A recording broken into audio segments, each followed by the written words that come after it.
Hello, my name is Elaine Sanchez. Welcome to Giving Caregiver Guilt the Boot. The dictionary defines guilt as a sense of having done something wrong or having failed in an obligation. I define it as a cruel and controlling emotion that is experienced way too often by most caregivers. Today, I hope to share some strategies that will help you stop feeling guilty when you haven't done anything wrong. We're going to look at the difference between earned guilt and unearned guilt. We'll talk about how to identify a guilt tripper, how to develop an attitude of creative indifference toward your emotional stress, the benefit of changing your emotional vocabulary, and the importance of releasing your need to manage other people's feelings. But first, I want to tell you just a little bit about my caregiving journey. It began on October 30th, 1993, when I picked up the ringing phone. It was my mother, and she said, "Your father's had a stroke." Knowing that this was his worst fear, I said, "Oh, no, how bad is it?" And she said, "It's really bad. The right side of his face is all lopsided and droopy. He's completely lost the use of his right hand. He's having a terrible time walking, and when he talks, I can't understand a word he says." And I said, "Oh, Mom, I'm sorry." And then she said, "But that's not all. The doctor says he also has prostate cancer, and they think maybe it's already spread to his brain." And I said, "Oh, what can I do?" And she said, "Could you please come home?" Well, at that time, I was a single working mom with 3 teenage children. That coming Friday night was the final high school football game of the season, and it was Mom's night. My son Eric was a senior, and all of the moms of the senior boys were to go out onto the field, and our sons were going to come out and hand us each a single red rose before the game started.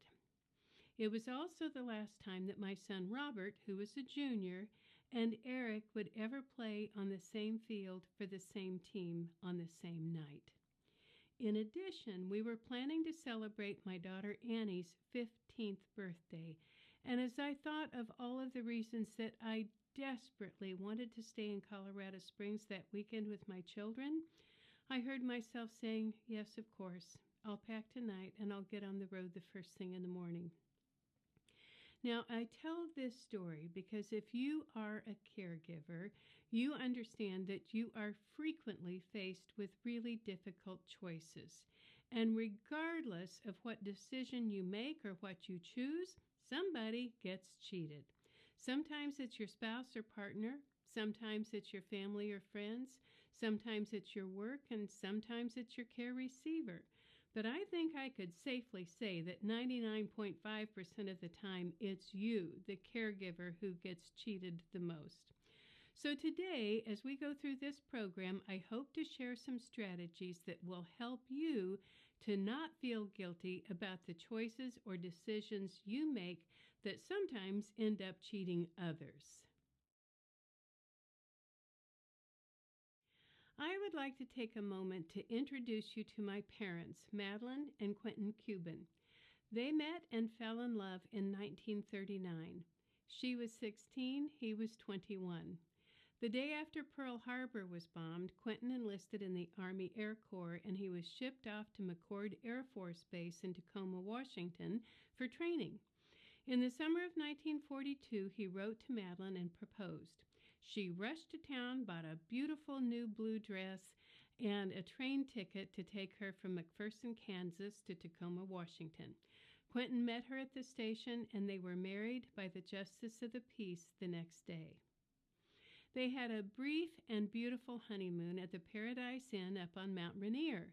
And then, shortly after the wedding, Quentin was shipped off to the South Pacific, where he fought in World War II for the next 3.5 years. When he came home, they started their life together on a dairy farm 6 miles northwest of McPherson, Kansas. Evidently, they were happy to see one another because this is what took place over the course of the next 5 years. 5 babies. Life was not easy on that farm, but my mother's love for my dad and her passion for reading self-help books fueled her conviction that she could control her thinking and choose her attitude toward any person, situation, or event that caused her stress.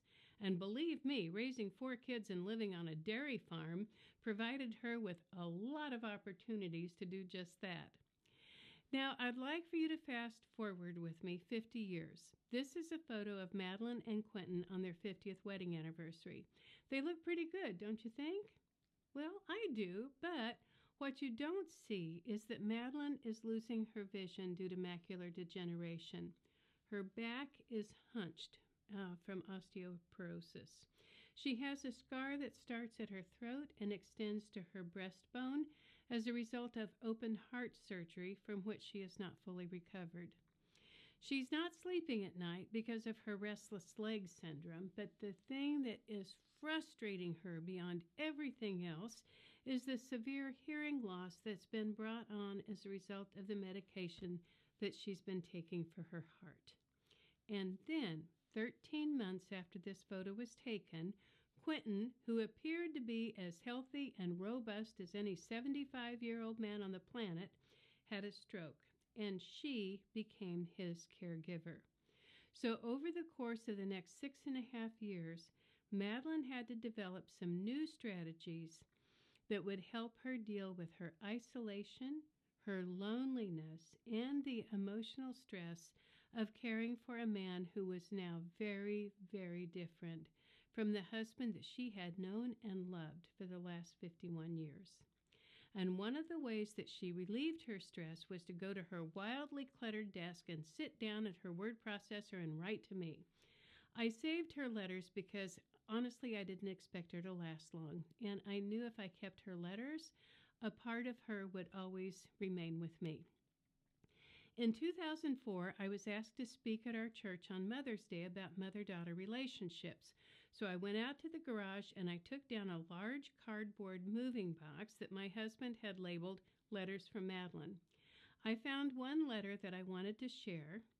I spoke for about 10 minutes. I read a couple of excerpts from the letter, and people came up to me afterwards and said, "You have to write a book." And I said, "Yes, you're right, I do." And I started on it the next day. This is the book, Letters from Madeline, Chronicles of a Caregiver.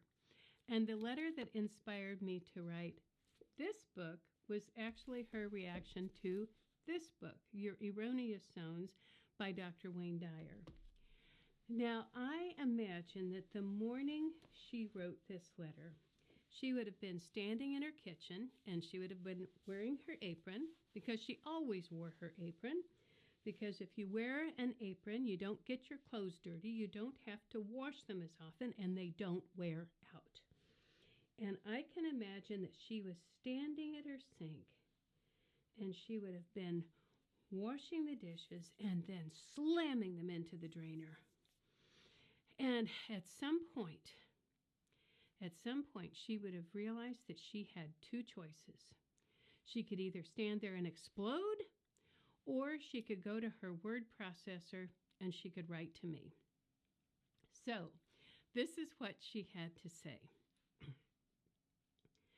Dear Elaine, I am so upset over the advice that is being given to people today about doing your own thing and to hell with everybody else. And I think that's one of the reasons that there's so much unhappiness and so many divorces in the world right now.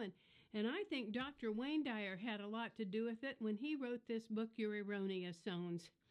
I bought this book and I started reading it, and I just got so angry and up on my high horse, I just had to put it down. I couldn't even finish it. There were 2 things that bothered me about that book. And the first thing is, I don't think Dr. Dyer understands that there are 2 genders. Seems to me he is only aware of the male. And the second thing that upset me is that he just keeps pounding away at this idea that a person should do whatever he wants to do. Do you get that? Whatever he wants to do. Well, as an old lady, I am here to tell anyone who will listen that life is not made up of doing what you want to do. When a person commits to marriage and parenthood, your time of living your life for yourself is over. Forever. Now, fortunately, I have learned how to find my own peace and happiness from within, which is a good thing. Because, to be perfectly honest, I can't think of anything that's all that exciting or invigorating about getting up in the morning and fixing breakfast and then doing the dishes and starting a load of laundry and picking up the papers and cleaning the house and helping your father and then going back and fixing lunch and doing the dishes and doing more laundry and more housework and helping your father. No. An exciting day for me might consist of running into somebody I know in the grocery store or on the street, or possibly having an interesting telephone conversation, for crying out loud. And for this I should take vitamins. I should eat right and exercise so I can prolong this wonderful life experience? No. Give me a break. No. My joy in life comes from learning and growing mentally and spiritually. And the thing that I have learned about having my own peace and happiness from within is that I can stay more or less emotionally detached and still do what has to be done to give other people a reasonable amount of happiness. Well, I believe my mother's detached attitude was actually the secret to her survival. It eventually morphed into what she called an attitude of creative indifference. We were talking on the phone one day and I said, "So Mom, what's the difference between being detached and being creatively indifferent?" And she said, "Oh, hell, you can call it whatever you want to call it. There's no difference.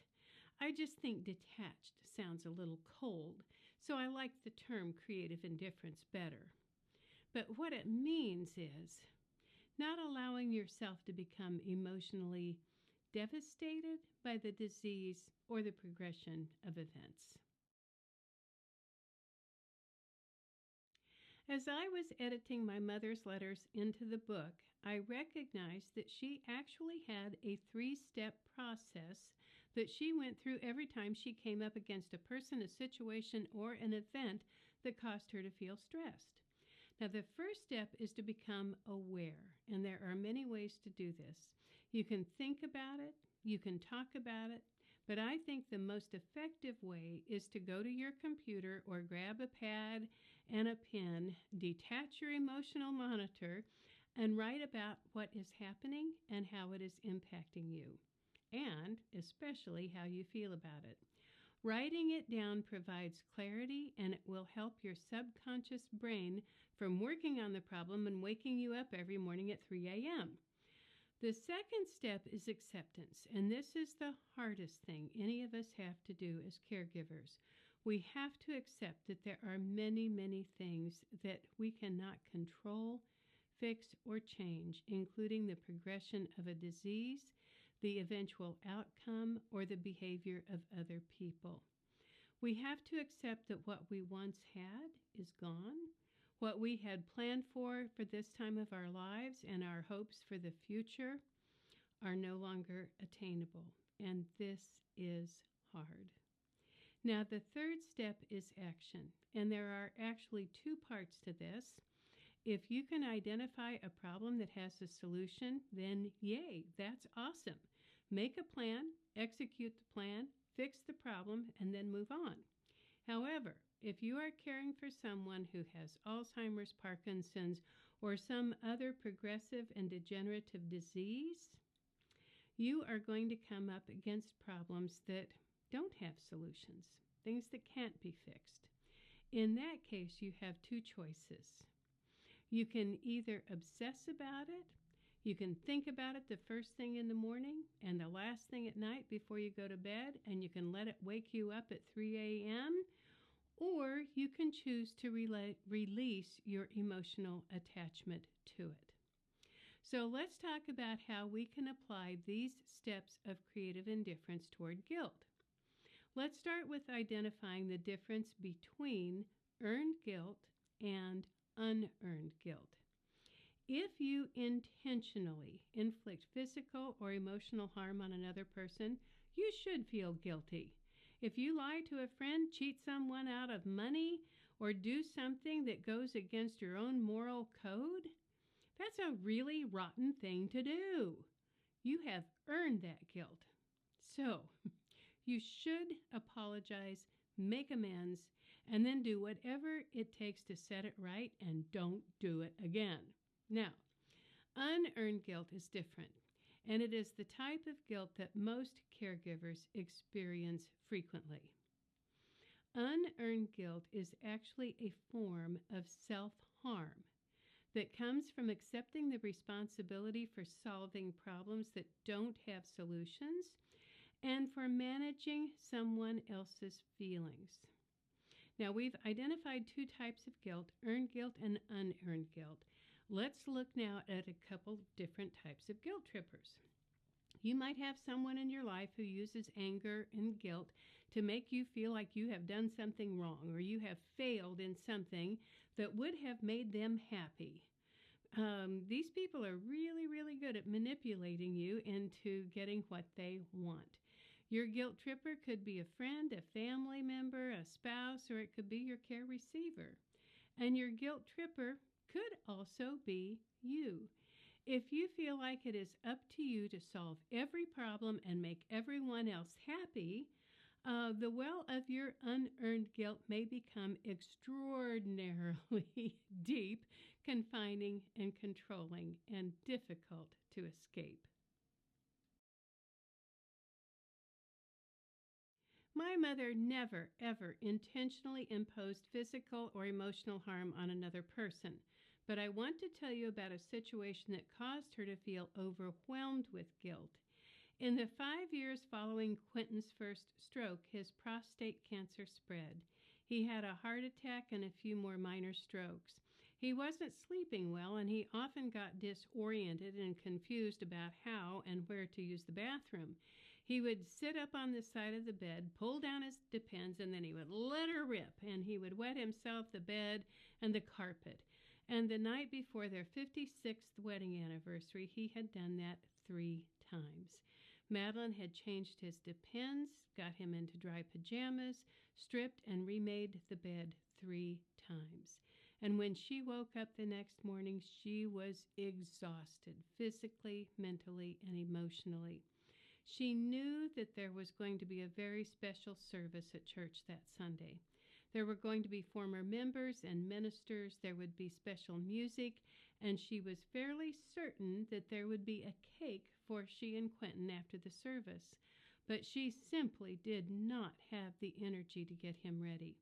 So she showered and got herself dressed. She fed him breakfast, got him into a chair out in the front yard in the sunshine, and as she backed out of the driveway, she waved goodbye to him, and he lifted his chin up half-heartedly and waved back to her. By the time she got to the end of the driveway, she was feeling guilty. She drove the 6 miles into town, and when she parked in front of the church, she was beating herself up. She was thinking, I could have gotten some of the big guys, the younger guys, to come out and help. They would have gotten Quentin out of the car. They would have helped get him up the steps and into the church. They would have put him on the lift and helped me get him into the sanctuary. And after the service, they would have helped me get him back down to the basement for refreshments and for the coffee hour. And she was feeling extremely fragile and terribly guilty. And then during the service, the minister read this poem. The title is Look at Me, and the author is unknown. I've been told that it was found in a woman's nursing home room when her family went to clear out her things a few days after she died. So this is the poem that the minister read that morning.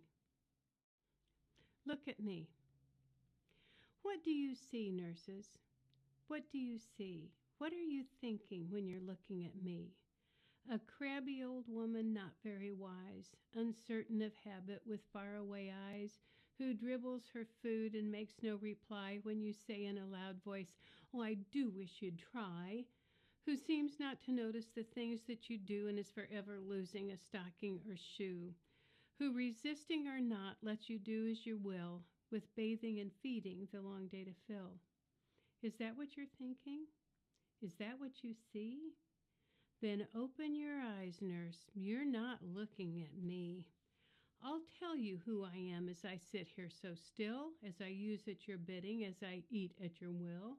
I'm a small child of 10 with a father and mother, brothers and sisters who love one another. A young girl of 16 with wings on her feet, dreaming that soon a lover she'll meet. A bride soon at 20, oh, my heart gives a leap, remembering the vows that I promised to keep. At 25 now, I have young of my own who need me to guide and secure a happy home. A woman of 30, my young now grown fast, bound to each other with ties that should last. At 40, my young sons have grown and are gone, but my man's beside me to see I don't mourn. At 50, once more babies play around my knee. Again we know children, my loved one and me. Dark days are upon me. My husband is dead. I look at the future. I shudder with dread. For my young are all rearing young of their own, and I think of the years and the love that I've known. I'm now an old woman, and nature is cruel. 'Tis just to make old age look like a fool. The body it crumbles, grace and vigor depart. There's now a stone where I once had a heart. But inside this old carcass, a young girl still dwells, and now and again my battered heart swells. And I remember the joys, I remember the pain, and I'm loving and living life all over again. I think of the years, all too few, gone too fast, and accept the stark fact that nothing can last. So open your eyes, nurses, open and see, not a crabby old woman. Look closer. See me.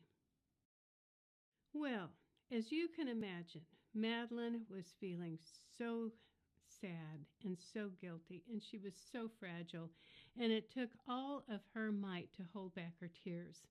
As soon as the service was over, she rushed down to the basement and she went up to Charles Prather, the beloved baritone of the Congregational Church, and she got right up in his face and she said, "Charles, don't you dare sing Happy Anniversary to me today." And he said, "But Madeline, I've already been told by 2 people to do it." And she said, "If you do, I will lose it, and I will never get it back." So he didn't. She left the church, got in her car, and cried all the way home. And she got Quentin into the kitchen table and sat him down, and then she started to tell him how guilty she felt. And she cried, and she cried, and she cried. And he said, "I feel like crying too," but he didn't. And that surprised me, and it took me so long to figure this out because, as with most stroke survivors, my dad had a hair trigger emotional switch. If he was watching a commercial that had any kind of emotion to it, he would cry. And if he was listening to one of his talking books and one of the characters was going to get in some kind of trouble, get hurt, or get killed, he would sob. He would just beller. But here is my mother, the woman that he has loved for more than 50 years, crying her eyes out, and he says, "I feel like crying too," but he didn't. And it took me a long time. But one day, it finally hit me. Of course he didn't cry. And you know why? Because he knew if Madeline felt that guilty, if she felt that badly about leaving him at home alone, she wasn't going to do it anymore. She was either going to take him with her or she was going to stay there with him. Either way, he was not going to have to stay at home by himself anymore. So, who do you think the guilt tripper was in this case? Do you think it was Madeline? Was she tripping herself? Or do you think it was Quentin?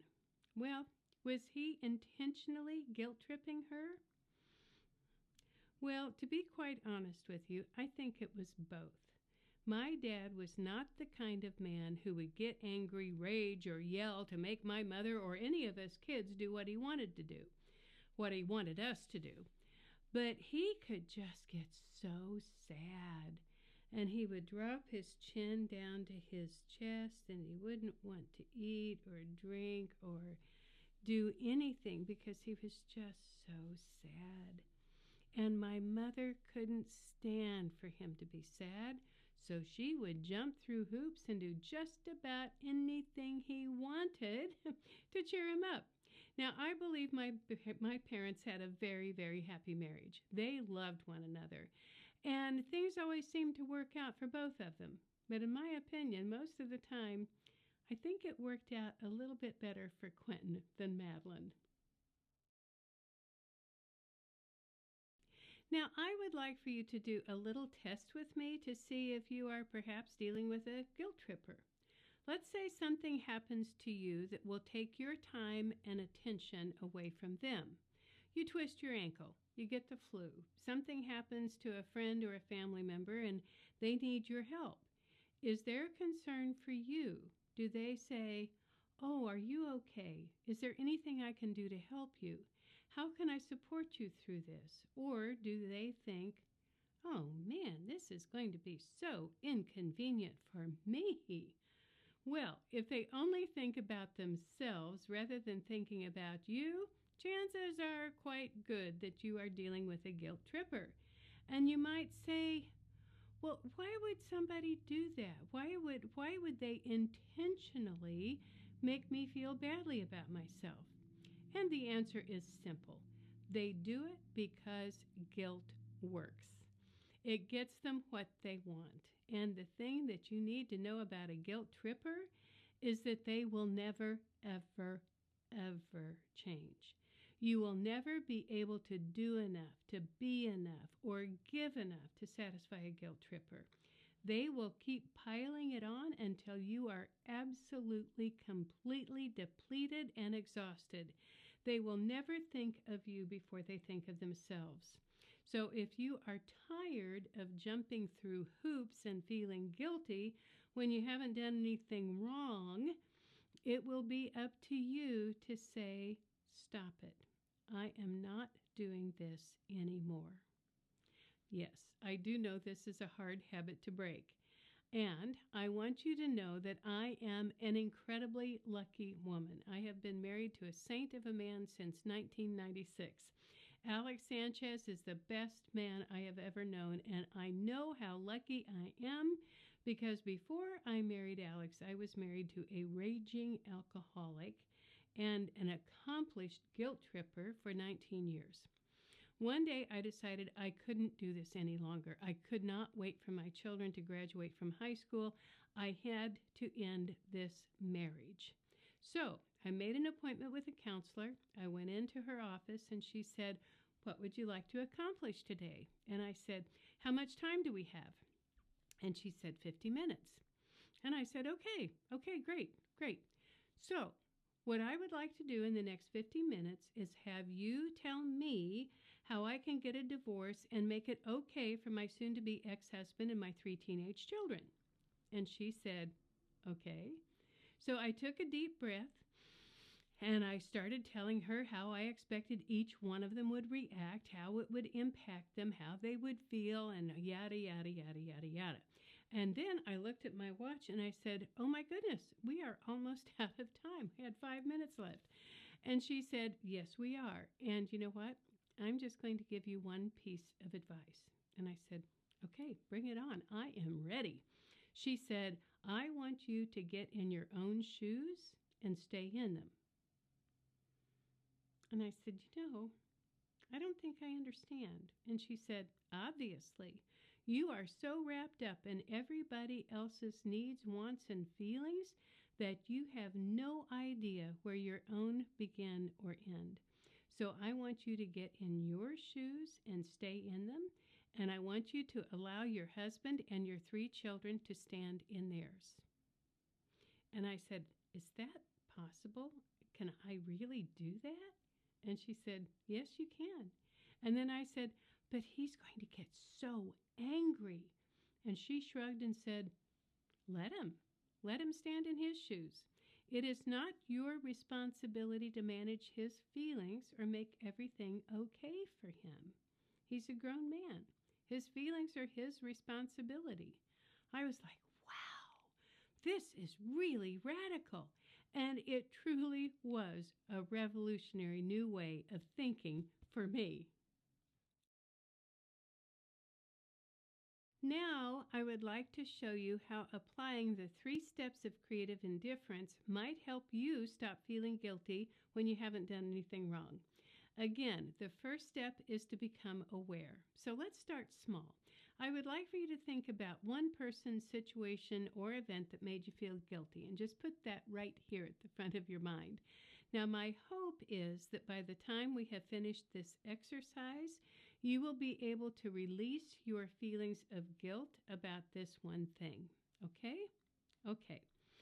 So let's move on to acceptance, the second step of creative indifference. And I would like for you to accept that unless you intentionally inflicted physical or emotional harm on another person, guilt is not an appropriate emotional response.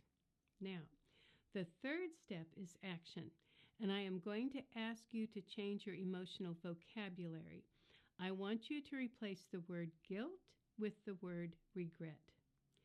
Guilt feels like you have done something wrong. You have failed. You have made someone else upset. You are a bad person and you should be ashamed. Shame, shame, shame. What's wrong with you for being so selfish anyhow, right? Well, that's how guilt feels. Now, regret, on the other hand, is a sense of sadness and a wishing that things could be different. So I'm going to take you through some scenarios that commonly make caregivers feel guilty in hopes that you might choose to regret these situations rather than feel guilty about them. Okay.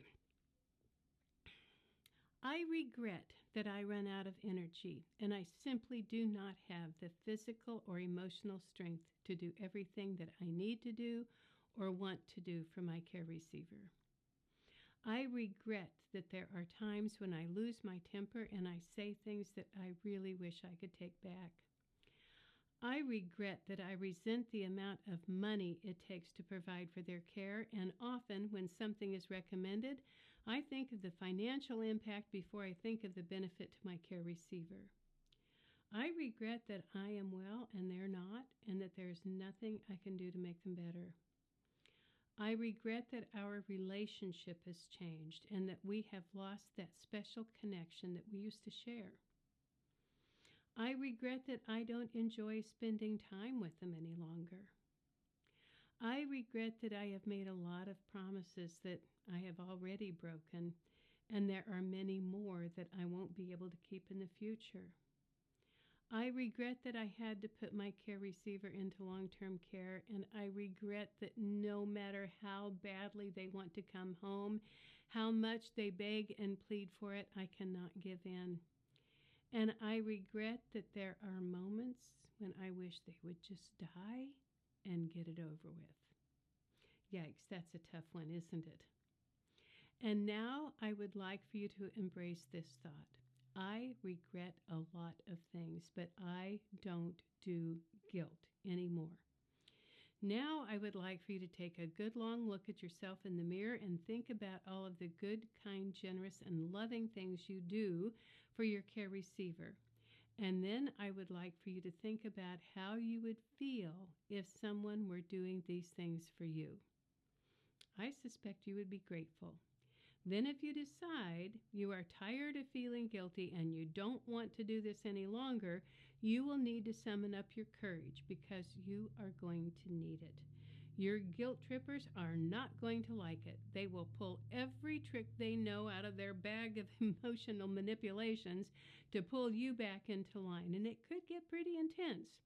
So if you are tired of being manipulated into feeling guilty when you haven't done anything wrong, you will need to get comfortable with standing in your shoes and allowing your guilt trippers to stand in theirs. Now, this is not a one and done proposition. It takes practice and repetition. But I promise, once you accept that you do not need to feel guilty when you haven't done anything wrong, you will feel a tremendous sense of relief and freedom. And no matter what anyone says, that does not make you selfish, unkind, or unfeeling. Dealing with guilt while our care receivers are alive takes a lot of effort, but it can get really complicated after someone close to you dies. The end of my dad's life wasn't easy for him or for my mother, and my hope in telling their story is that it will be helpful to you. During the first 6 years Madeline cared for Quentin at home, there were times when she felt optimistic. She believed he might actually get better. Unfortunately, her optimism was just wishful thinking. In April of 1999, he got up in the middle of the night looking for the bathroom. He got disoriented, tripped, and fell into their stationary bicycle. Madeline got up and went to him when she heard him moaning, and she tried to get him up off of the floor, but she just wasn't strong enough. She didn't want to call an ambulance because it was corn planting season, and my brother's house was about 100 yards from my parents' home, and that they farmed together, and she did not want to wake him up. She thought the blaring siren and the flashing lights would disturb him, and it would have. So she got a pillow and a blanket, and she told Quentin that she would call for help in the morning. When they finally got him to the hospital, they discovered that he had broken 7 ribs and punctured a lung. And despite her absolute commitment to care for him at home, she couldn't do it anymore. So she put him into a small, non-medical foster home, which was less than ideal. He had been there a few weeks, and one afternoon, Madeline was sitting by his bed when he started having some severe chest pains, and she said, "What do you want me to do, Quentin?" And he said, "Nothing. I want you to stay here with me, and I want you to let me die." Shortly after, their minister walked in, and he took one look at Quentin, and he said, "What's going on here?" And Quentin said, "I'm having a heart attack." And the minister turned to my mother, and he said, "Madeline, you have to call an ambulance." And Quentin said, No, I'm ready to die. I really don't want any extreme measures." Then the minister laid a major guilt trip on my mother, and he said, "Quentin is suffering. Madeline, this is inhumane. Let them call an ambulance. They don't need to perform any extreme measures, but they can alleviate his pain. They can help him." So she did. I flew home a few days later to help my mother move my dad out of the hospital and into a skilled nursing facility. 3 months later, Madeline was sitting by his side. She had kissed him, told him she loved him, and gave him permission to die. She was holding his hand when he took his last breath. Initially, she felt more relief than grief. And when I encouraged her to join a bereavement group at the church, she said, "Oh, hell, I've been grieving for more than 6 years. I am done with that." But about 6 months after Quentin died, Madeline's initial relief was replaced by guilt. We were talking on the phone one day, and she said that she was having difficulty sleeping because she was waking up every night feeling guilty about not calling for help the night that Quentin fell. I reminded her that he had fallen dozens of times before without getting anything worse than a little bump or a bruise, and that she couldn't have known that it was any different this time. She might have been able to accept that logically, but feeling peaceful emotionally was a totally different story. She was torturing herself for all of the times she had lost her temper and wasn't as patient, loving, and kind as she wanted to be. She felt guilty because she had been relieved and happy that he died before his Medicare benefits ran out, and she didn't have to sell homesteaded farm ground to pay for his long-term care. And that, being happy about that, made her feel like a bad person. And then later, she told me that she was waking up in the morning and feeling the warmth and the weight of his body next to hers in bed. And I said, "Oh, how does that feel?" And she said, "Oh, it's comforting. I like it." And I said, "You know, Mom, to me, it's a little freaky." And once again, I encouraged her to get involved in the grief counseling program at their church, which she did. And we both learned that what she was experiencing wasn't freaky at all. She met a new group of friends. She shared her experiences with them, and they shared theirs with her. With their help, she was able to accept that she had not intentionally been cruel to Quentin. It took time and effort, but eventually she was able to forgive herself for the moments when she was human, and she was able to create a fulfilling new life beyond caregiving.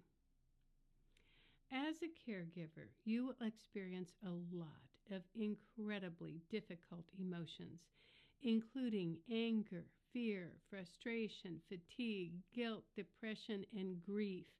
And often you will experience all of these emotions daily as you help another person through the process of losing their ability to care for themselves and through the end of their lives.